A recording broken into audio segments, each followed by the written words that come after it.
भारत में गाय को माता का स्थान प्राप्त है। पुराणों में गौ माता को साक्षात देव की संज्ञा दी जाती है। माना जाता है कि कामधेनु का हर अंश मानव मात्र के लिए वरदान है। हर गृहस्थी की रसोई में पहली रोटी गौ माता के नाम से निकाली जाती है।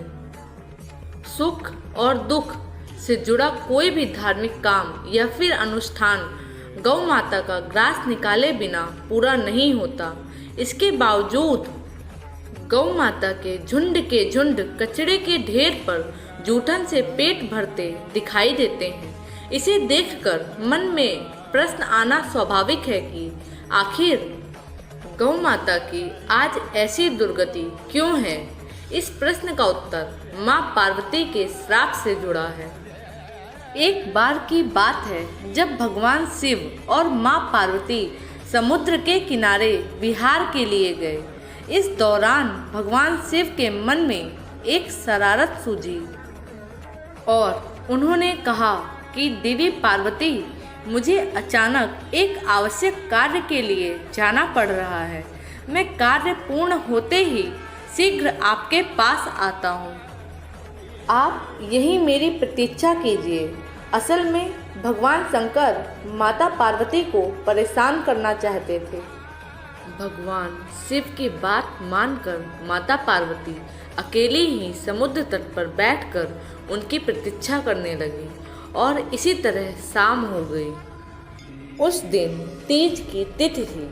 जब रात तक शिव जी नहीं लौटे तो माँ पार्वती ने समुद्र तट पर ही रेत की शिवलिंग का निर्माण किया और आसपास उपलब्ध पूजन सामग्री से शिव जी की रात भर निर्जल और निराहार उपासना की और व्रत संपन्न किया। भगवान शिव वहाँ सूक्ष्म रूप में पहले से ही विराजमान थे और वो सभी गतिविधियों को निहार रहे थे।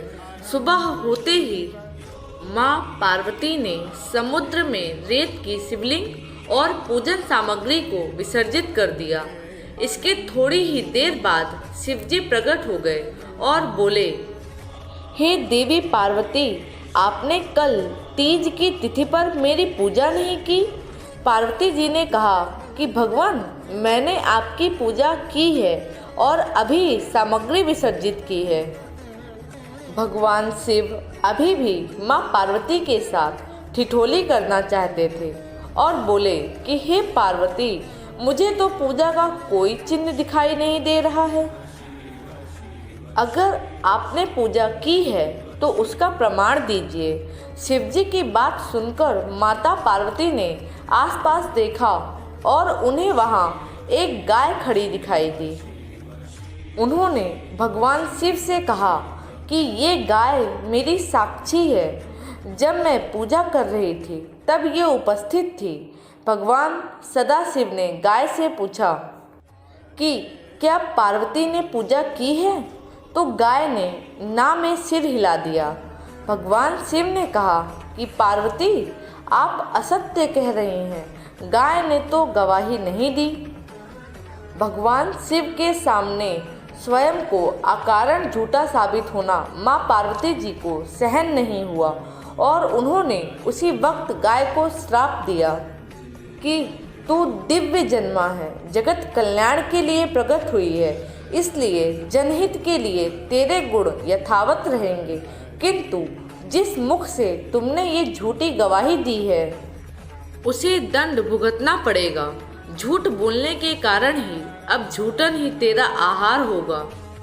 इस तरह झूठ बोलने से गौ माता पार्वती देवी के क्रोध की भागीदार बनी और आज तक उनकी संतान अच्छा भोजन प्राप्त होने के बावजूद भी झूठन ही खाती है।